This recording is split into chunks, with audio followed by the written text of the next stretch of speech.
difícil encontrar uma pessoa que nunca tenha quebrado a cabeça para responder uma prova com questões de verdadeiro ou falso. Assinale a alternativa que não corresponde a um determinado período histórico. Neste caso, existe apenas uma resposta verdadeira. Mas, quando há mais de uma resposta correta na questão, a situação complica. Por exemplo, assinale a letra A se as alternativas 1 e 2 forem verdadeiras. Assinale B se a 1, a 2 e a 3 e assim por diante.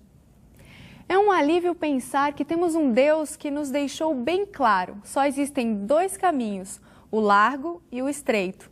Existem dois tipos de deuses, o único Deus digno de honra e louvor e os demais. Da mesma forma, só existem dois tipos de igreja, a igreja verdadeira de Deus e as falsas. O que este assunto tem a ver com os 10 mandamentos? Como descobrir qual é a igreja verdadeira ou a falsa? Estas respostas você encontra na Bíblia, o gabarito de Deus. Verdadeira ou falsa? Assista ao próximo estudo com o pastor Luiz Gonçalves.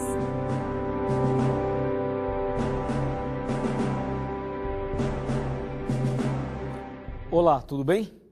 Hoje vamos fazer um estudo muito importante. Fique bem atento, porque hoje Deus vai falar muito forte ao seu coração. Jesus disse que existem dois caminhos, um estreito que leva ao céu e o outro largo que leva à perdição. Mateus capítulo 7, versos 13 e 14, está na Bíblia. Em toda a Bíblia, vemos esses dois caminhos. Por exemplo, luz e trevas, Deus e o diabo, Abel e Caim, céu e inferno, salvação e perdição, ovelhas e bodes, trigo e joio, igreja verdadeira e igreja falsa. Selo de Deus, selo da besta. Apocalipse 12 e Apocalipse 17. Jerusalém e Babilônia, cordeiro e dragão, vida e morte. Em Provérbios 14, verso 12, o sábio Salomão fala que há caminho que ao homem parece direito, mas no fim dá em caminhos de morte. Chegamos à conclusão de que existe somente uma igreja verdadeira. Qual é esta igreja? A Bíblia fala a esse respeito? Sim, claro que sim. É claro que a Bíblia Sagrada fala e fala muito mais do que podemos imaginar. Aqui em Apocalipse 12, 17, a Bíblia é clara ao dizer exatamente o que eu vou ler agora com você. Diz assim: irou-se o dragão contra a mulher e foi pelejar com os restantes de sua descendência, os que guardam os mandamentos de Deus e têm o testemunho de Jesus. Aqui estão as duas principais características da Igreja de Deus na Terra. Se fizermos uma análise da história, vamos perceber que o povo de Deus, em todos os tempos, seguiu esse princípio bíblico. Adão e Eva esperavam o advento do Messias. Portanto, podemos afirmar que eram adventistas e guardavam o sétimo dia, pois foram criados na sexta-feira e no dia seguinte guardaram o primeiro sábado. Então, podemos afirmar que Adão e Eva eram adventistas do sétimo dia. Certo dia, Deus chamou Abraão e lhe disse: farei de você uma grande nação. Abraão e Sara tiveram um filho, por nome Isaque. Esse, por sua vez, casou-se com Rebeca e teve 2 filhos, Esaú e Jacó. A princípio, Jacó teve uma experiência amarga e depois de uma experiência espiritual marcante, quando teve um encontro com Deus numa grande luta espiritual. Naquele momento, seu nome foi mudado para Israel, que significa vencedor. Israel teve 12 filhos, que deram origem às 12 tribos de Israel. Mais tarde, elas se transformaram na grande nação que leva o nome do neto de Abraão. Podemos dizer que Israel era a igreja de Deus no deserto e em todo o Antigo Testamento. O mais impressionante é que o povo de Israel, povo de Deus, guardava os 10 mandamentos, esperava também o advento do Messias e guardava o sétimo dia, o sábado. Aqui também podemos afirmar que o povo de Israel era adventista do sétimo dia. Amém? Chegou a plenitude dos tempos e nosso Senhor Jesus Cristo, pelo poder do Espírito Santo, nasceu da Virgem Maria. Quando lemos sobre a vida de Jesus, percebemos que ele guardava todos os mandamentos de Deus. João 15, verso 10 e Mateus 5, 17. Jesus Cristo guardava também o Santo Sábado. Está em Lucas 4, verso 16. Quando nosso Senhor curava as pessoas no dia de sábado, estava nos ensinando que o sétimo dia é dia de cura, de libertação e é o dia da alegria, pois uma pessoa que era curada no sábado jamais iria esquecer esse dia por ter sido o dia em que a tristeza se transformou em alegria. Jesus, Maria e os apóstolos guardavam os 10 mandamentos. É bom lembrar que Jesus era judeu. Jesus estabeleceu o cristianismo e este deveria passar por 7 fases. Nos capítulos 1, 2 e 3, o Apocalipse fala dessas fases quando descreve as 7 igrejas. Éfeso, a primeira fase, foi do ano 31 até o ano 100 depois de Cristo.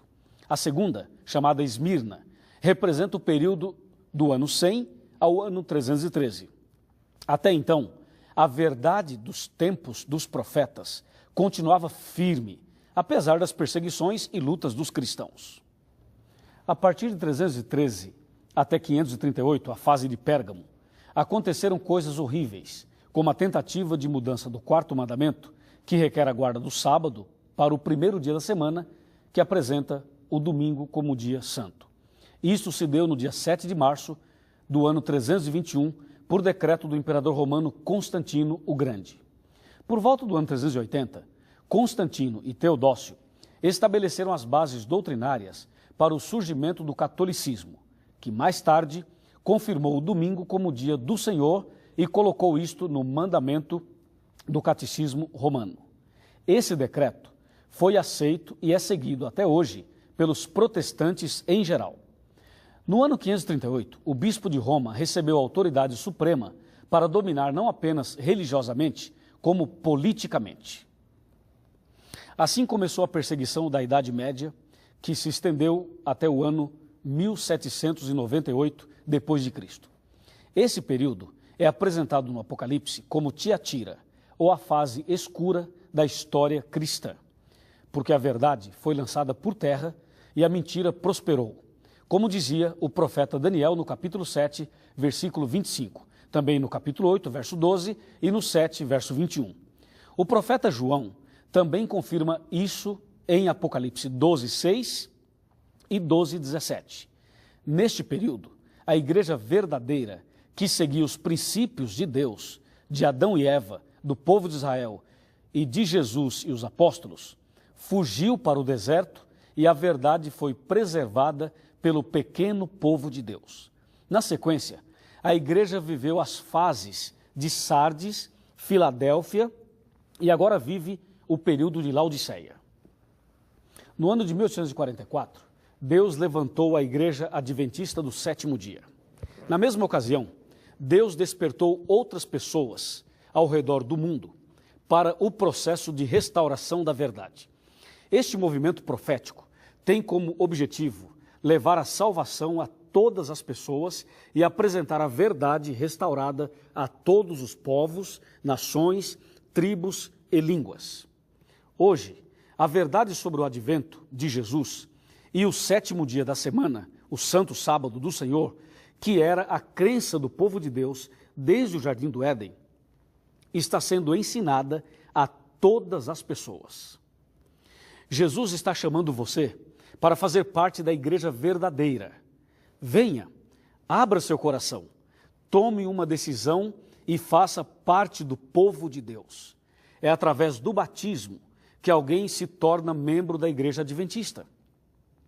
Se esta é a sua decisão, procure um templo da igreja adventista do 7º dia mais próximo de você. Conclua os estudos bíblicos e seja batizada, seja batizado para a honra e glória de Deus. Em Apocalipse 3:20 está escrito: Eis que estou à porta e bato. Se você ouvir a voz de Deus e abrir-lhe o coração, ele vai entrar em sua vida e transformá-la para sempre. Amém? Agora chegou o momento da oração. Eu convido você a orar comigo nesse momento. Mas para você entender uma coisa que eu acho que ficou uma dúvida na sua cabeça, eu quero dizer o seguinte: quando eu disse que Adão e Eva, os profetas e o povo de Israel eram adventistas do sétimo dia, só quero que você entenda uma coisa. Eram adventistas porque esperavam a vinda do Messias. Quem aguarda a vinda de Jesus, a volta de Jesus, é adventista. Do sétimo dia, porque eles guardavam o sábado. Entendeu agora? E é por isso que nós somos adventistas do sétimo dia. E é por isso que vamos orar agora, para que a sua decisão seja selada pelo Espírito Santo para sempre. E para esta oração, eu convido você a ajoelhar-se comigo. Oremos. Senhor, nosso Deus e nosso Pai, obrigado porque hoje estudamos um pouco mais a Tua Palavra. Obrigado porque ao analisarmos a questão do verdadeiro ou falso, verdadeira ou falsa, nós podemos entender que o Senhor tem um caminho verdadeiro, uma igreja verdadeira. E nós desejamos fazer parte desta igreja e andar neste caminho. Nós cremos de todo o coração que Jesus Cristo vai voltar. Ele há de vir nos buscar.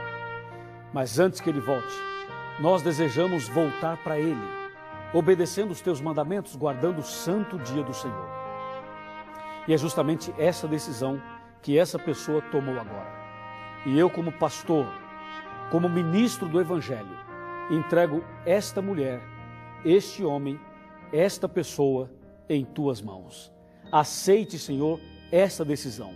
Registra essa atitude no Teu livro e que o Teu Espírito cele para sempre. Em nome do Senhor Jesus. Amém.